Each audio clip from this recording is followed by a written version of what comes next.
Oh, yeah. We got a video today on Escanor. And as you've seen this video, some more rant styles. I want to go in and throw some editing into here. I'm a little worried about like copyright and whatnot. But I'm gonna try to do some clips in there since I know his attention spans aren't the best. Voice over certain parts, etc., etc. But today we're gonna be talking about Escanor, the lion sin of pride. A person that you would think would be so prideful, so vile. I wouldn't want to be nothing like this guy.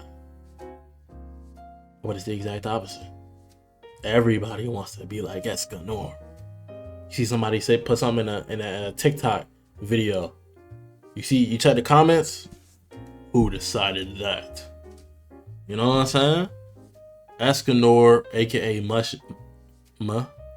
Escanor, aka Motion Man, the nigga who puts belt where the sun don't shine.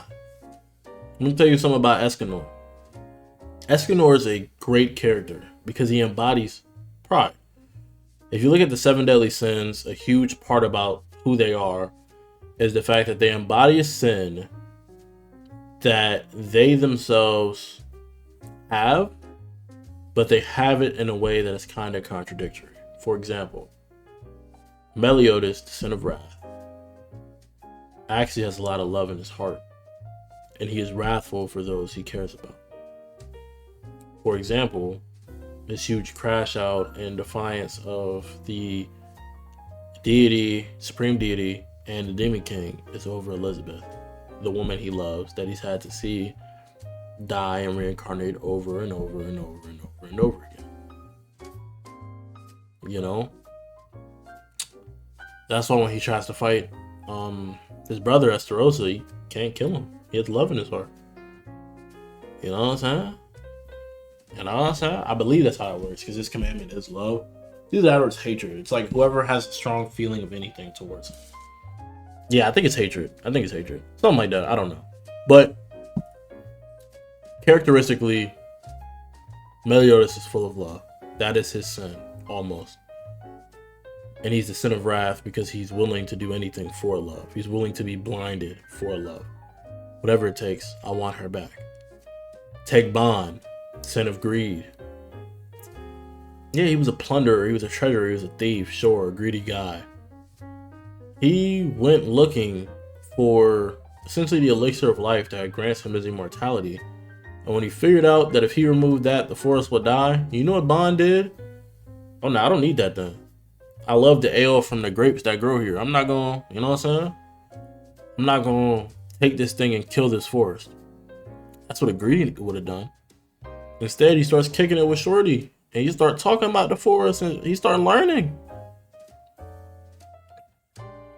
And then she's taken from him by demons. And she gives him, against his will, the secret of his immortality. You know what I'm saying?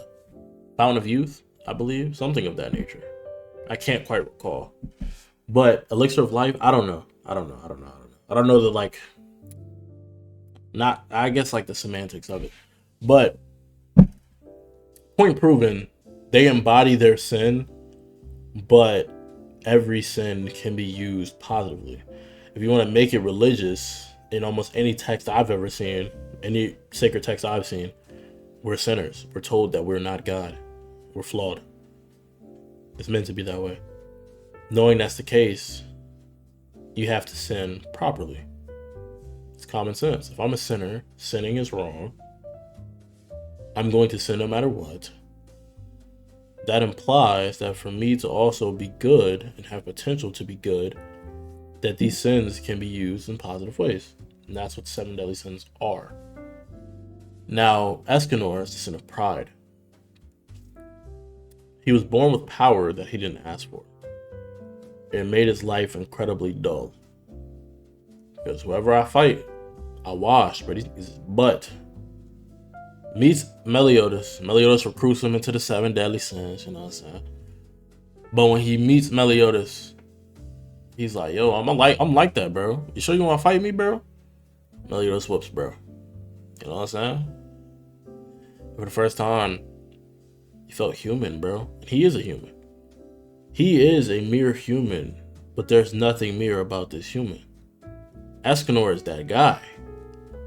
See, at nighttime, when Escanor is not using his sacred treasure to use his like powered up form, he writes poetry. He's quite the creative and soft guy. He's a bartender. What he does requires creativity. What he does requires being meticulous. He's a very careful, meticulous, quiet, introverted person.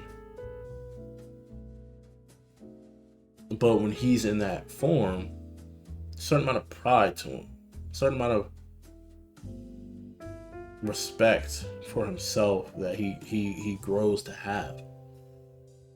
And something that I've noticed is if Escanor is the son of the 7 deadly sins, then I think that makes Meliodas the moon.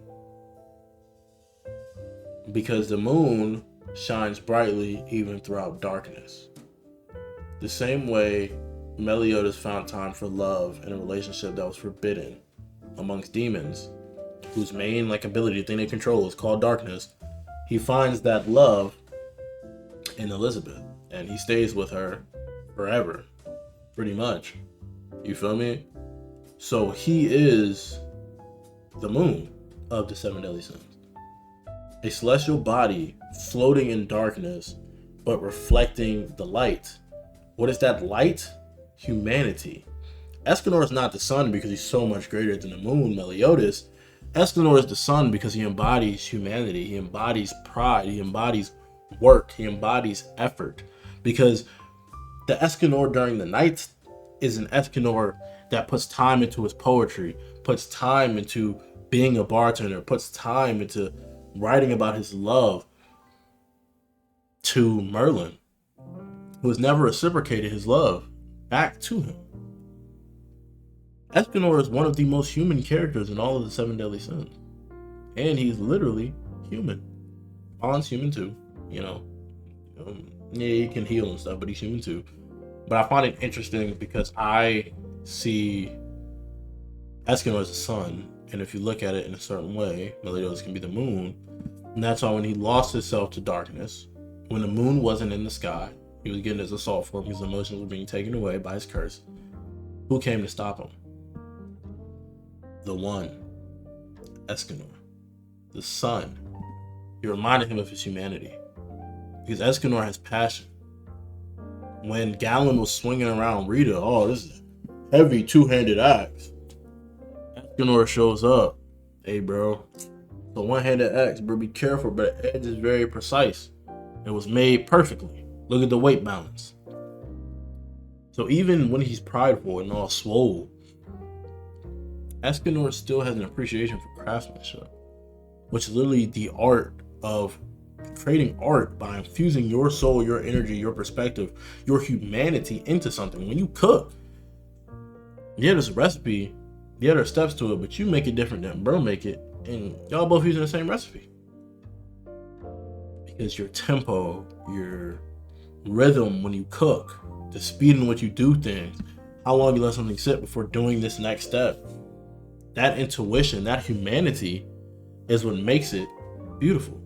When someone's sculpting something, yeah, you can get AI to make some perfect sculpture. You can get a robot to make some perfect sculpture. The symmetry, it's a clone of a human. Cool. I see humans every day. The beauty of that sculpture is that someone meticulously for hours chipped away at it. Hit it with a certain amount of pressure, certain amount of precision. You see this particular scuff that comes because this artist has arthritis in his left pinky. So he could, even though he used the perfect pressure, he couldn't get a certain angle on it. So it makes a scuff on the stone. That's humanity. And no matter what form Escanor is in, he embodies that humanity. He has pride in what it means to be a human, and he considers himself the pinnacle of all races as a human. Because he embodies that humanity. He is no longer just a human, he is the human. He speaks for all of us. And that's why when he's fighting Esterosa, oh man, how are you able to hurt me? You feel me? You don't have no hate in your heart for me? I have no hate for somebody weaker than me. Only pity. Why? Look at Esterosa's character. He was someone who essentially got so cooked in the head, he believed something happened that didn't happen. And he's the fallen version of Mael, whose grace is the same grace Escanor uses. His head got so fucked up, he made his own head canon. He don't know who he is. He's not human at all. He's an amalgamation, trying to understand humanity, embodying the commandment of love, but you know nothing of it.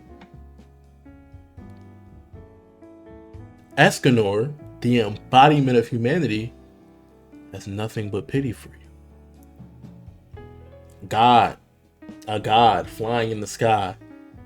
Oh, hey, bro, we need your help. Escanor gonna get on a higher pillar. Nah, it's cool. I just don't like it when weaker people look down on me. Hello? Life or death situation. It's about to die. Oh, help me, Escanor. I don't want to help you, bro. Until Merlin said help. Escanor puts belt where the sun don't shine. Because Escanor embodies humanity. His power is the peak at noon. Not because humans are at their highest productivity at noon. But because like humans, we have our highs and our lows. We have our cycles. Some of us, literally. But for others, like literally, metaphorically, not literally. We have cycles in terms of our emotions. We're not always the same. We're not always at our peak. But we can always aim to get to that peak. And that's why there's a cycle. You hit the peak, and then you start going back down. You know? And then sometimes you're like, man, I'll never hit that peak again. But I can do better. And you keep going, you get to a higher peak. And that cycle repeats. Just like a sundial would spin all the way around. Escanor is humanity. He is the pinnacle of all races because he's the pinnacle of what we can be. And I think that's powerful. He is the son of the 7 deadly sins. He is something meant to be looked at and compared to Meliodas, the moon of the 7 deadly sins. These two people that, you know, who's really the strongest? You know what I'm saying? It's not about who's the strongest. Escanor beats the Demon King. And to do that, he had to burn up his life. Why? To save his people, to save humanity. He reached the highest peak he could ever reach, knowing that means he would never reach a peak again. Why? Because he's Escanor. Because he's doing it for humanity. This is who I am. This is who I was meant to be. And if this is where the story ends, so be it. I am Escanor. I did what I needed to do. So I just think it's interesting. You know, he's one of those fade demons. You know what I'm saying? Hence the title he puts belt where the sun don't shine. He stepped up to Mael, aka Esterosa. You know what I'm saying? He stepped up to the Demon King, snatched his chain. You know, and that kind of puts him in. At that moment, he's stronger than Meliodas, but then Meliodas eventually becomes stronger than the Demon King. It's like a swinging thing that goes back and forth. But I think that's the author's telling us it's not about power, it's about what you represent. It's about what you stand for. As they say, if you don't stand for anything, you fall for everything. You feel me? Escanor is meant to represent that peak of all races because humanity is independent from being a human. Humanity is an expression. It is understanding that you are vulnerable and you are fragile, but you are beautiful because of that. You are ever so powerful in the fact that you can be weak. And when you acknowledge that, the power that you have is essentially limitless. He is the pinnacle of all races because humanity is, you know, from our perspective, the pinnacle of all types of thought. Yeah, you know what I'm saying? I get tired. Yeah, sometimes I feel frail. Yeah, I do this creative, artsy stuff in my spare time. But I'm also a warrior who could put paws on you. I could put belt where the sun don't shine real quick. That's all a part of being human. We have cycles. Sometimes I'm not at my peak. Sometimes I'm not at my strongest. Sometimes I'm stronger than I've ever been. But no matter what, I'll continue fighting. That's Escanor. That's humanity. You know what I'm saying? That's how you put the belt where the sun don't shine. But yeah, that's about it for my rant about Escanor. Hope you guys like, comment, and subscribe so we can hit that goal. You know what I'm saying? We try and hit the big 200. And I appreciate everybody here for watching. Like before I put that belt where the sun don't shine. Peace.